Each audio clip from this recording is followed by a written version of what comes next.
報された最弱勇者、ガチャ進化で無双の頂へ。第51話、魔族の影。夜の帳が街を覆い尽くす頃、ユーマたちは宿を抜け出した。行く先は港の外れにある倉庫街。月影商会の拠点の一つだ。昼間は労働者でごった返すが、深夜になれば静まり返り、海風のうなる音だけが響き渡る。こっちだよ。先頭を歩くのはエルムだった。背丈も小さく、戦士家とした力はない。しかし、裏通りや小道を知り尽くした足取りには迷いがなく、まるで影のように先を導いていく。この時間の見張りは芥川の通路に集中してる。南側から回れば気づかれにくいんだ。くぐもった声でそう告げ、手で路地を示す。ユーマは仲間を促し、少年の後に続いた。やがて倉庫街の裏手にたどり着く。巨大な建物が幾重にも連なり、闇の中で無言の壁のように並んでいた。灯火は少なく、ところどころ巡回の影が揺れている。イーナが小声で笑う。へえ、やるじゃん。私たちだけじゃん。絶対こんな道わからないにゃ。エルムは困ったように肩をすくめた。貧民区じゃん。このくらい覚えておかないと生きていけないから。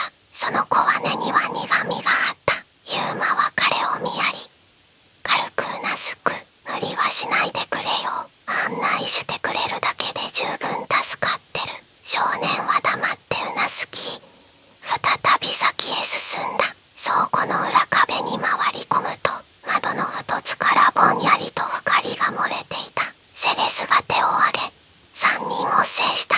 中に気配があるわ。壁際に身を寄せ、息を殺して窓へ近づく。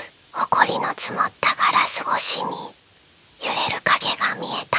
ユーマがそっと覗き込むと、そこには異様な光景があった。倉庫の中央、床に描かれた三日月型の刻印に向かい、羽鳥の男が手をかざしていた。府から赤紫の光が立ち上り、周囲に並べられた武具や装飾品で流れ込んでいく。金属は自ら震え、うっすらと黒い気配を帯び始めた。マグ、セレスの声が震える。間違いないわ。封印符を媒介に魔力をつぎ込んでいる。イーナは眉を細める。商人の仕事じゃないにゃ。完全に別物。男は呪文のような低い声を唱えながら、次々とマグを黒い正気で満たしていった。その手つきには一点の迷いもなく、人間の限界を超えた精緻さすら漂わせる。その時だった。ふと男が顔を上げ、明かりに照らされたその目が窓際に向いた。ユーマたちは身を固くする。だが、その目に宿ったものは人のものではなかった。キラリと赤い光が走る。一瞬だけだったが、瞳孔は縦に裂け、獣のそれのように輝いていた。セレスが青ざめた唇でつぶやく。魔族、間違いないわ。イーナは思わず探検に手をかけたが、ユーマが制した。今はまだだ。全体像が見えてない。男は何事もなかったかのように視線を下ろし、再び作業へ没頭した。やがて一本の剣が黒いもやをまとい、低くうなるような音を立てる。倉庫の外にいる三人でさえ、胸の奥が締め付けられるような圧迫感。ただの武具ではない。殺意そのものを形にしたような気配だった。やばいにゃ。イーナがかすれた声で言った。こんなのが街に出回ったら、普通の人間じゃふとたまりもないにゃ。ユーマは無言でうなずく。角には冷や汗がにじんでいた。その横でセレスは唇を噛みしめる。どうしてこんなものを、封印は破られたのを。それとも、その疑問は答えを得ぬまま、ただ空気を重くしていく。やがて男が立ち上がり、マグを布で包んで箱にしまい始めた。その動きは、まるで日常の仕事であるかのような自然さだった。セレスが震える声で囁いた。これはただごとじゃないわね。ああ、心臓を暴くしかない。放っておけば、この町ごと飲み込まれるぞ。その時、不意に背後から物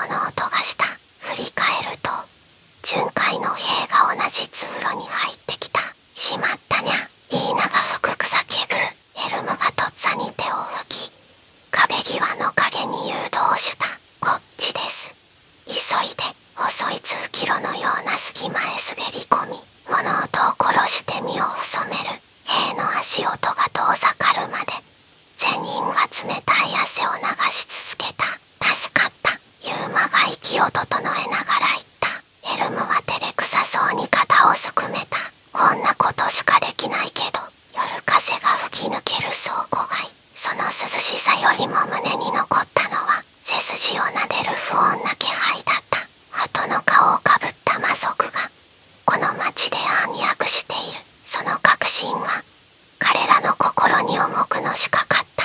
敗走孤軍の採用、薄闇の通路を進むたび、骨まで凍るような冷気がユーマたちの肌を切り裂いた。月影紹介、表向きはただの交易拠点。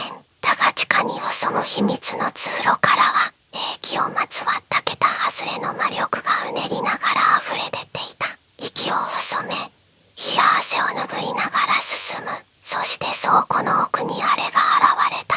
一見、音の形、だが違う。背中に絡みつく黒い正気が生き物のようにうごめき暴れ、瞳の奥で血のような赤い光が怪しく脈打っていた。